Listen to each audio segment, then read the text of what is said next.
Yes అన్న sitting arrangement. So sitting arrangement వచ్చేసి నేను ఇన్ఫర్మేషన్ ఇస్తా, ఆ ఇన్ఫర్మేషన్ కేర్ఫుల్ గా చూసి కింద నేను కొన్ని క్వశ్చన్స్ ఇస్తే దానికి ఆన్సర్ చేయాలి. సో ఇప్పుడు మనం ఏంటంటే ప్రాక్టికల్ గా నేర్చుకుంటున్నారు నాన్న. ఓకేనా, 6 ఫ్రెండ్స్ ఉన్నారు. ఓకేనా, 6 friends ABCDE and F. Okay, మనం 6 ఫ్రెండ్స్ ఉన్నాం కదా. So are sitting in a row facing towards north. ఇది నార్త్ ఏంటిది, ఎందుకు sun rises in the east అంటే మనకి సన్ ఇక్కడ నుంచి వస్తుంది కాబట్టి మనం నార్త్ ఏంటి మరి, మళ్ళీ ఇట్లా కూర్చోండి చదువు సార్. ఓకే, సో మనం మంచిగా హ్యాపీగా కూర్చుంటున్నాం. ఓకేనా, సో ఇక్కడ ఆర్డర్ గా కూర్చోలేదు, కొంచెం ఇన్ఫర్మేషన్ ఇచ్చిండు, అక్కడ టెక్స్ట్ బుక్ లో ఇచ్చినటువంటి ఇన్ఫర్మేషన్ ప్రకారం కూర్చోవాలి. ఓకేనా, సో మనం ఆర్డర్ లో ఉన్నాం.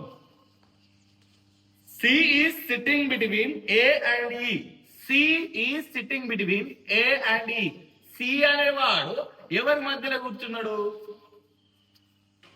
A and E కూర్చున్నారా, A and E.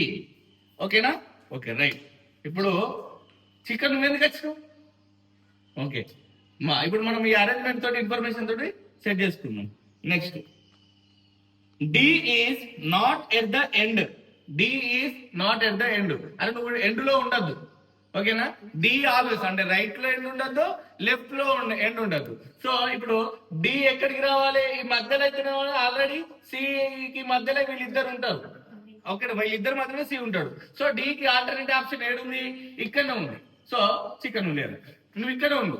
సో నువ్వు ఇన్ఫర్మేషన్ ఇచ్చిన తర్వాత నీకు సూటబుల్ ఇన్ఫర్మేషన్ ప్రకారం నువ్వు ఏడికి రావాలా, నీకు వేరే ఆప్షన్ లేదు, ఇక్కడనే ఉన్నది. ఎందుకంటే నువ్వు అటెండ్ ఉండదు, ఇటెండ్ ఉండదు. ఓకేనా, ఇంకా నాకు ఎఫ్ ఇంకేం రాలేదు, నాకు వచ్చిన తర్వాత నేను వెళ్ళిపోతాను. So next B is sitting immediate to right to ఈకి రైట్ సైడ్. ఈ ఎక్కడ ఉన్నాడు వెతుక్కో, రిత్విక్ సాయి గారి right. So F is not at the right hand. నేను అటు కూర్చోవద్దంట, ఎందుకు రైట్ హ్యాండ్ తోటి కూర్చోవద్దంట అంటే నేను ఏడ కూర్చోవాలి, లెఫ్ట్. నేను ఎగ్జాక్ట్లీ ఈయనే ఉన్నాయి. ఓకేనా, దీన్ని బేస్ చేసి క్వశ్చన్స్ అడగాలి అంటే.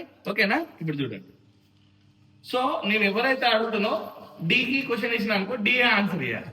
ఓకేనా, ఇప్పుడు ఏకి క్వశ్చన్ వేస్తే ఏ ఆన్సర్ ఇవ్వాలి. How many persons are there to the right of D.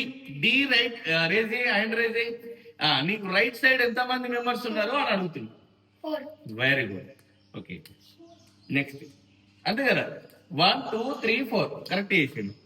So who is sitting to the left side of D. D అనే వాళ్ళు ఎవరు, రైజ్ చేయండి, హ్యాండ్ రైజ్ చేయండి. డి ఎవరు? ఓకే, నీ లెఫ్ట్ సైడ్ ఎవరు ఉన్నారు, లెఫ్ట్ నేనే కదా లెఫ్ట్, నాదేంటి అర్థమైందా? రైట్. నెక్స్ట్